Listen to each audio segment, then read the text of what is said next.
Hello and welcome two variable classes bye DD sir. Variable classes में मैं दीपक दांगी आपका पुनः स्वागत करता हूं। हम लोग सिंपल इंटरेस्ट पढ़ रहे थे और आज सिंपल इंटरेस्ट का आखिरी टॉपिक है, आखिरी वीडियो है। इस वीडियो के बाद में सिंपल इंटरेस्ट पूरी तरह से खत्म हो जाएगा। सारे टाइप में इसमें कवर करवा दूंगा। तो उम्मीद करता हूँ कि आप सभी लोग मेरे पुराने सारे वीडियो को देख लिए होंगे, और अगर नहीं देखे हैं तो इस वीडियो को देखने के पहले इसके पहले के जो वीडियो आ चुके हैं वीडियो को देख लेना, ताकि सारे डाउट क्लियर हो जाए। चलिए हम कुछ क्वेश्चंस के माध्यम से शुरुआत करते हैं और बताता हूं मैं कि नए टाइप के प्रश्न किस प्रकार बन सकते हैं। चलिए प्रश्नों को समझते हैं। प्रश्न क्या, प्रश्न को पढ़ रहे हैं। किसी धनराशि पर पहले 3 साल के लिए 4% एसआई की दर से तथा उसके अगले 2 साल के लिए 5% तथा 5 वर्षों के बाद 6% वार्षिक एसआई की दर से 2800 रुपये 8 साल में ब्याज पाता है। यानी कि जो दे रखे पैसे ये ब्याज है। तो बताइए उसने कितने पैसे जमा किए थे। देखिए प्रश्न का अगर टाइटल तुम ढालना चाहो, हेडिंग डालना चाहो किस टाइप का है, तो different rate from different year क्या डाल सकते हैं, type different rate for different year. अलग अलग साल के लिए दर अलग अलग, ऐसा तुम हिंदी में लिख सकते हो या इंग्लिश में different rate for different year ऐसा लिख लेना। अब इस प्रश्न को या तो तुम बेसिक से कर लो PRT/100 लगाकर। मैं बस फॉर्मूला एक बता देता हूं कैसे करना है कि एसआई बराबर क्या होता है, PRT सॉरी दोस्तों, PRT/100 ऐसे 2800 रुपए है बराबर P पहले पता नहीं पी, तो आर क्या है, पहले 3 साल के लिए 4% है 3 साल के लिए बटे 100 प्लस फिर मूलधन वही रहेगा। उसके अगले 2 साल के लिए 5% है 2 साल के लिए बटे 100 प्लस 5 वर्षों के बाद 6% वार्षिक एसआई की दर से 2800 रुपये 8 साल में पाता है। तो यानी कि 3 साल यहाँ पे होगी, 2 साल यहाँ पे होगी, 5 साल, अब 3 साल बचे। तो P है 6% की दर से 3 साल के लिए बटे 100। इसको सोल्व करना और आपका आंसर आ जाएगा। पर रही बात सर टाइम टेकन मेथड है, हम नहीं करेंगे, तो मैं चाहता हूँ कि आप इस मेथड को बिल्कुल भी यूज ना करें। इसका शॉर्टकट तरीका क्या है मैं बता देता हूँ। देखो हम क्या करेंगे, हम ओवरऑल रेट निकाल लेंगे। क्या करेंगे, ओवरऑल रेट निकाल लेंगे और हमारा आंसर बहुत इजीली आ जाएगा। तो देखो ओवरऑल रेट किसे निकालते हैं कि 3 साल के लिए 4% की दर है, तो क्या ओवरऑल 12% दर हो जाएगी, एक साथ निकाल ली। फिर क्या 2 साल के लिए दर 5% है, तो 2 साल के लिए 5% बराबर क्या 10 हो जाएगी, 10%। फिर अगले 5 वर्षों के बाद में 8 साल से क्या ना, तो 3 साल के लिए 6% है बराबर 18%। अब हमने रेट क्या किए, ओवरऑल रेट निकाल लिए। अब जो टाइम जो लेंगे वो 1 साल लेंगे, क्योंकि हम दर तो एक साथ निकाल लिए, तो टाइम भी कितना हो जाएगा, 1 साल हो जाएगा। ओवरऑल रेट को 8 कर देते, टोटल रेट क्या आएगी 12 और 18 30 और 10 40%। दर क्या आई अपनी 40%। लगा दो PRT/100 2800 रुपए मिले। P का पता नहीं, R 40% रेट, टाइम 1 साल लेंगे, क्योंकि ओवरऑल कैलकुलेट कर लिए 100/100। 1 0 से 1 0 कट कर देंगे, 4 एकम 4 4 7 28 700 700 में 10 का गुणा कर देंगे तो क्या आ जाएगा 7000 बराबर P। तो आपको इतना लंबा चौड़ा मेथड नहीं करना, आपको सीधा क्या करना है, ओवरऑल रेट निकाल लेना है। यदि इधर अलग अलग दे रखे तो और ऐसा ही बराबर PRT/100 लगा देना है। और जब भी तुम ओवरऑल रेट निकाल लो, टोटल रेट निकाल लो, तो टाइम हमेशा और हमेशा और हमेशा क्या लेना है, 1 लेना है, 1 साल। चलिए उम्मीद करता हूं प्रश्न समझ में आ गया होगा। आइए अगला प्रश्न देखते हैं। हमने पुनः एक प्रश्न लिया है। प्रश्न क्या है कि 1550 रुपए की धनराशि का कुछ भाग 5% तथा शेष 8% की एसआई की दर से सिंपल इंटरेस्ट सदर ब्याज की दर से उधार दिया। 3 वर्ष बाद उसे 300 रुपए ब्याज के रूप में प्राप्त भी होते हैं, मिलते हैं। दोनों भाग ज्ञात कीजिए। क्वेश्चन वेरी वेरी इंपॉर्टेंट है, VVIP है। क्यों? इस प्रकार का प्रश्न अक्सर एग्जाम में लगभग पूछा गया है, सारी ही एग्जाम में। क्वेश्चन को समझना कि दोनों भाग याद कर सकता है, दोनों भागों का अनुपात पूछ सकता है, दोनों भागों का अंतर पूछ सकता है, कुछ भी पूछ सकता है। मैं सारी बात निकाल के बताऊंगा। चलिए, इसे दो तरीके से कर सकते हैं। एक तो हमारा बेसिक तरीका और एक हमारा ट्रिकी तरीका। बेसिक तरीका हमने बिल्कुल भी नहीं करना है, फिर भी मैं बता देता हूं कि यदि तुम एक भाग को x मान लोगे तो एक भाग 1550 माइनस x होगा क्या? ऐसा ही होगा। इसमें भी पीआरटी बाई 100 लगा देना, इसमें भी पीआरटी बाई 100 लगा देना। जब इसमें पीआरटी बाई 100 लगाओगे तो क्या मूलधन x गुणा दर 5 गुणा समय नहीं दे रखा है, 3 और से दे रखा है, बटे 100 plus 1550 minus x into 8 into 3 बटे 100 लगा देना, बराबर आ जाएगा ऐसा ही 300। मूलधन गुणा दर गुणा समय बटे 100 लगा दिया। और इस प्रकार से हमें बिल्कुल भी नहीं करना है।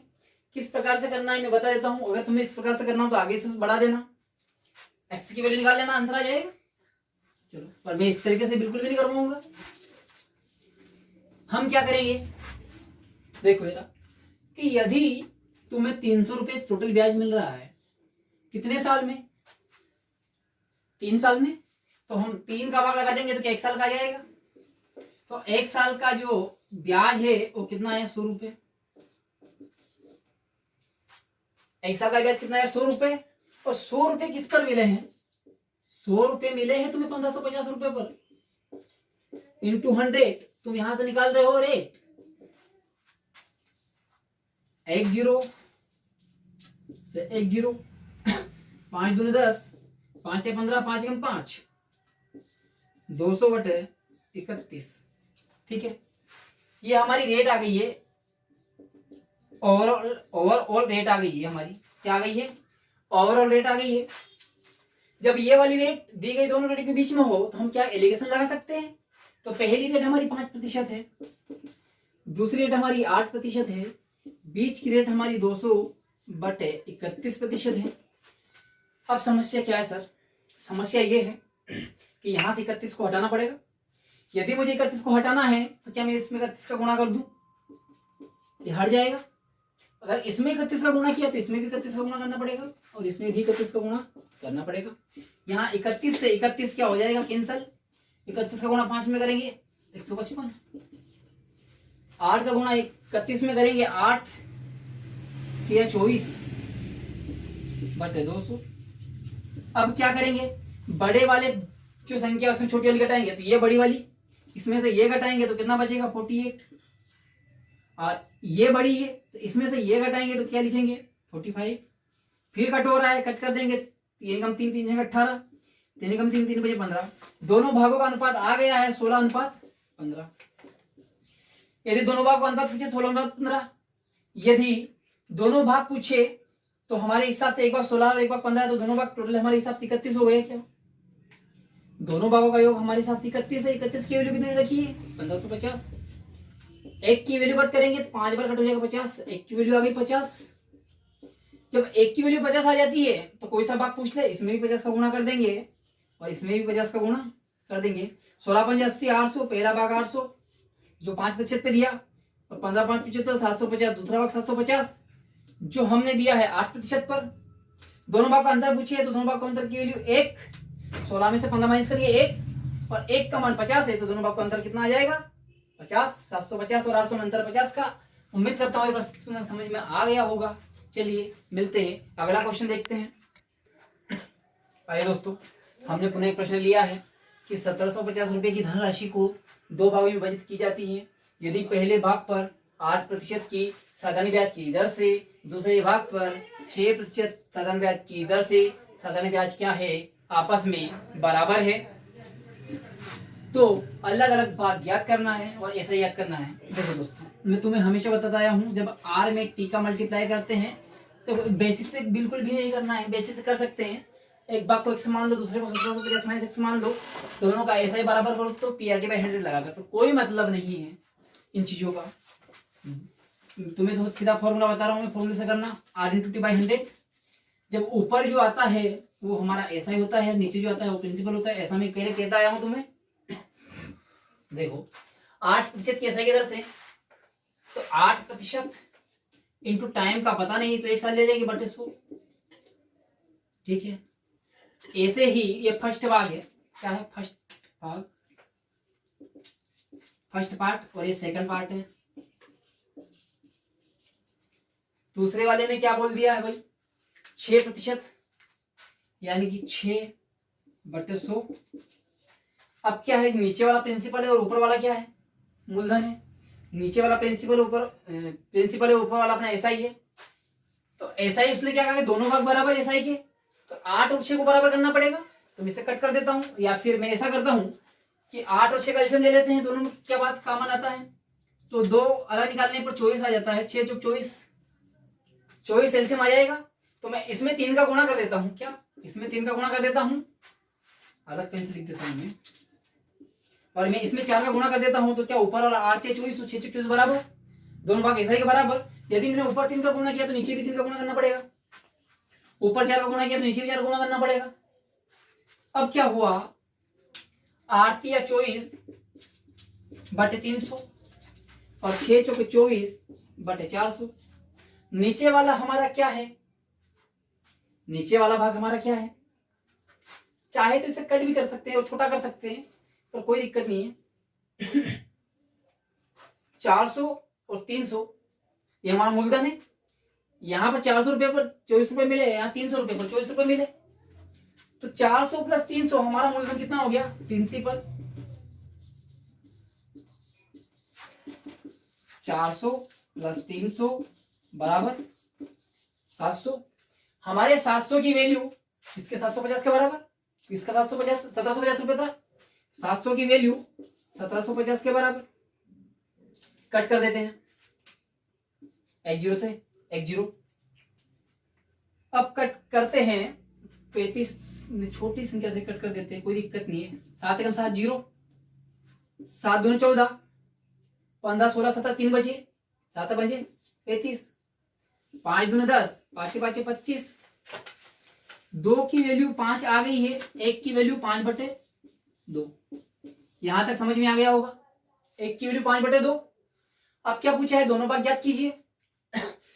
दोनों भाग पूछ रहा है, तो क्या पहला भाग 300 है, पहला भाग 300 है और दूसरा भाग 400 है। तो पहले वाले भाग में 5/2 को गुणा कर देता हूं, तो 300 में मैं अगर यहां लिख देता हूं, मैं 300 में अगर मैं 5/2 का गुणा करता हूं तो ये आ जाता है 150, 150 में 5 का गुणा करेंगे तो 750, ये आएगा क्या 15 5 750। और यदि मैं 400 में 5/2 का गुणा कर देता हूं तो 200, 200 में 5 से गुणा करेंगे तो 1000। पहला भाग 750 आ गया, दूसरा भाग 1000 आ गया, दोनों भागों को जोड़ देंगे क्या 1750 आ जाएगा। अब बात आती है कि एसआई निकालना है, तो एसआई तो यहाँ भी 24 है और यहाँ भी 24 बराबर है, कहां से भी निकाल सकती है। तो 24 × 5/2 12 कर जाएगा, 12 5 60, यानी कि तुम्हारा एसआई कितना आ गया है 60। उम्मीद करता हूं प्रश्न समझ में आ गया होगा। चलिए देखते हैं अगला प्रश्न। आइए दोस्तों, हमने पुनः एक प्रश्न लिया है, तो प्रश्न को पढ़ने के बाद समझ में आ जाएगी प्रश्न किस प्रकार का है। प्रश्न को पढ़िए जरा एक बार। 4800 रुपए की धनराशि को 5 बराबर वार्षिक किस्तों में चुकाना है, यानी कि प्रश्न किसका है, किस्त का है। वापस करना है तो किस्त ज्ञात करो यदि दर 10% वार्षिक हो। दोस्तों मैं तुम्हें बता देता हूं कि इस टाइप के प्रश्नों करने के लोग कई तरीके बताते हैं, कोई फॉर्मूला बताता है। मैं चाहता हूं कि बिना फॉर्मूले के इस प्रश्न को करो, बहुत बेसिक है, बहुत आसान है। फॉर्मूले में तुम कहीं उलझ जाओगे, फॉर्मूला हर जगह यूज नहीं होता है। तो मैं चाहता हूं कि तुम इसे मेरे तरीके से सोल्व करना और कहीं भी नहीं उलझोगे, ये मेरी गारंटी है, मैं तुमसे वादा करता हूं। दर देखो, दर कितनी दर रखी है 10%। तो तुम्हें क्या करना है, 100 से स्टार्ट करना पड़ेगा। 100, 110, 120, 130 और 140। क्या किया मैंने, 100 से स्टार्ट किया, 140 तक गया। मैं 150 तक क्यों नहीं गया या फिर मैं 130 में क्यों नहीं रुका, उसके पीछे रीजन है। 5 किस्तें बनानी थी, 1 2 3 4 5, 5 किस्तें बन गई है। हमारी प्रत्येक किस्त का जो मान माना मैंने 100 मान लिया है, चलो ठीक है। मूलधन हमारा 100 है, सबको जोड़ देते हैं। 1 जीरो में जीरो, 4 3 7 2 9 और 1 10 की जीरो, चला 1 5 और 1 6। ये हमारा बना मूलधन। प्रत्येक किस्त कितने की मान ली थी? 100 की। 600 हमारा मूलधन है हमारे अकॉर्डिंग, और पर्सनल के अकॉर्डिंग कितना है? 4800। तो 600 की वैल्यू हो जाएगी 4800। एक 2 जीरो से 2 जीरो कट कर देंगे, 6 8 48। 1 की वैल्यू कितनी आ गई है? 8। यदि 1 की वैल्यू 8 आ गई है तो हमारी प्रत्येक किस्त कितने की बन जाएगी? 100 की स्थिति प्रत्येक, तो 100 × 8 बराबर 800। उम्मीद करता हूँ प्रश्न समझ में आ गया होगा। चलिए इस प्रकार का और प्रश्न देखते हैं हम आगे। चलिए दोस्तों, हमने एक प्रश्न और लिया है, प्रश्नों को देखते हैं। प्रश्न किस प्रकार का है? देखो सारा टाइप खत्म हो गया, मैं बेसिक 1-2 प्रश्नों करवा रहा हूँ तुम्हें। यदि साधारण ब्याज से कोई धनराशि 50 साल में स्वयं की 3 गुना हो जाती है तो ऐसा क्या ज्ञात करो। तो देखो हमारा मूलधन P है, वह 50 साल में, कितने साल में?